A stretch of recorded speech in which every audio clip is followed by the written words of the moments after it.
Hey guys, what's up? This is my brand new 2015 Honda CRF230F. I will be showing you some things about the bike and how to start it up.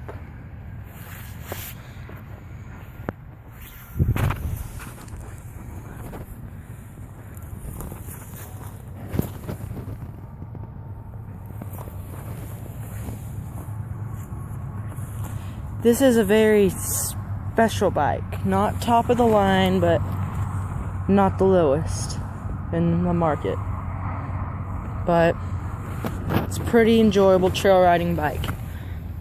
Now it has a 6-speed transmission, which I think is crazy for a trail bike. It should be 5-speed or something like that.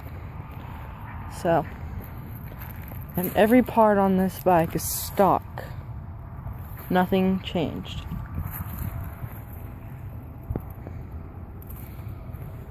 Now, this is a pretty good chain. I've seen better, but it's here to last a while.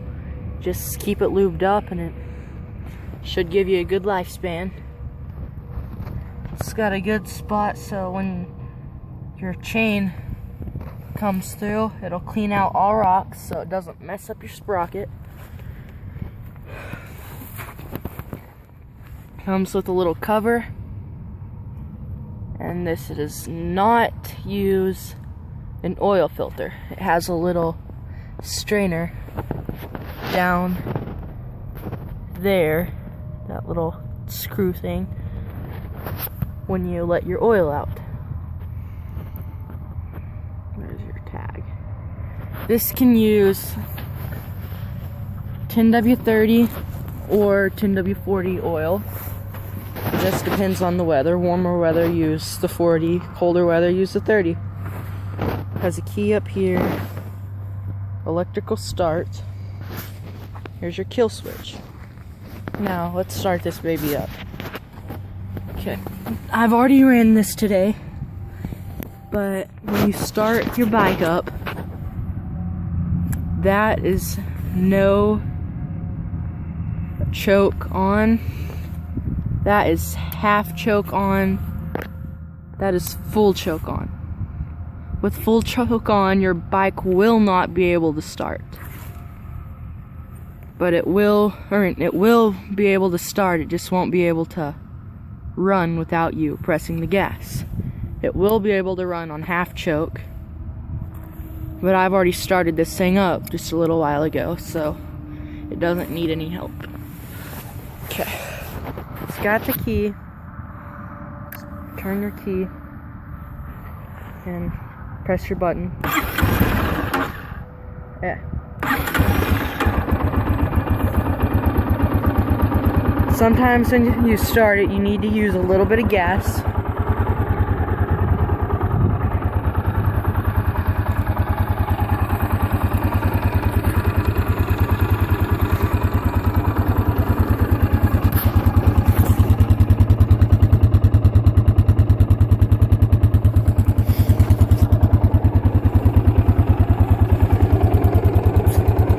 It is a nice sounding, quiet bike with all your parts and your exhaust in.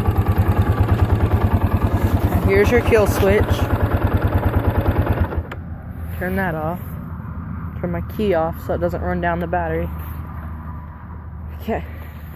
And on this exhaust, lots of people try to take this whole back end off because they want their bike to sound louder and be at a higher performance. But you don't ever want to do that, because when you take that off, it's just the pipe. It might as well just be coming straight out of the engine with no exhaust on it whatsoever. So what I recommend instead of doing that is that little screw right there. Unscrew that, pull this out, and that's your spark arrestor. And if you take that spark arrestor out, you'll notice there is a filter right there, so you don't get any dirt and anything in it. That's why you don't need to take this whole end cap off, is because your exhaust can easily fill up with dirt, which can get in your engine and mess up your bike.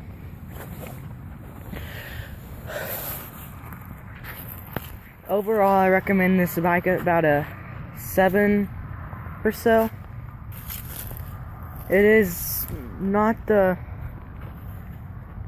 strongest bike, but it sure will jump and ease at throttle. When you just barely touch the throttle, pull it back, it'll just jump off. So you need to be very careful with that.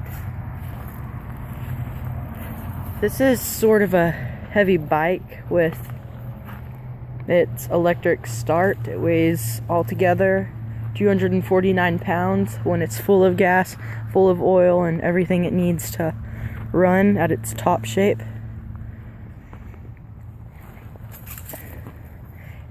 With its electric start, it weighs a little bit more than what it should weigh with a kickstart.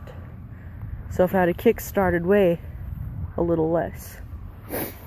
And on this clutch bar handle thing, when you pull this back, you'll notice the thing to tighten it. It's pretty stiff to tight, so you'll need some pliers, but when it comes and you get it, it's usually a lot looser than what it is right now. And I tightened it up because there's too much free play on my clutch cable, so if I didn't hold it and the bike was running, it'd all be rattling around everywhere. And that's just my preference. You may not like that, but it's just how I feel a bike should be, nice and secure.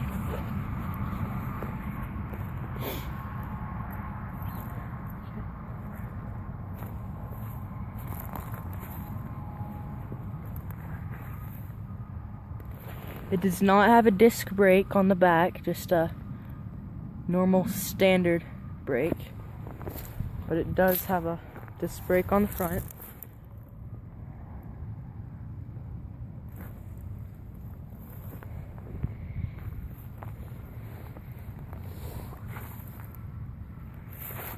Here's where you put your oil in, if you didn't know, if you're just looking at a bike. Your suspension, which can't see it back from there. It's really hard to see, but it's right there. In the near future, I will probably loosen my suspension because it is pretty stiff. And I adjusted this gear shifter to my foot preference, so that's changed a little bit.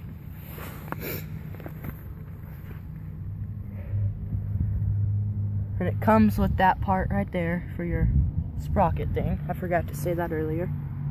Your nice OHC engine parts. Your fuel on.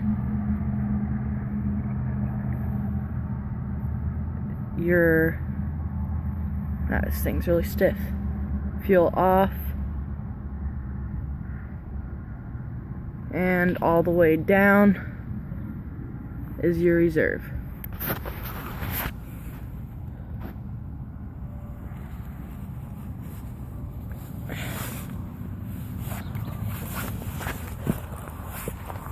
I am a big fan of the Honda products. They do have, oh my gosh. I am a big fan of the Honda products. I think they have one of the best starting and most reliable engines. But when it comes to racing bikes, I'd choose something more as a Yamaha or a Kawasaki, just in my preferences. I have not rode a Honda CRF230F. That could change my mind about the motocross bikes, but it's just my preference. But when it comes to anything else for reliable services or just having fun, Honda is a nice, cheap, long-lasting, affordable bike that you can use. That is the Honda 2015 CRF 350.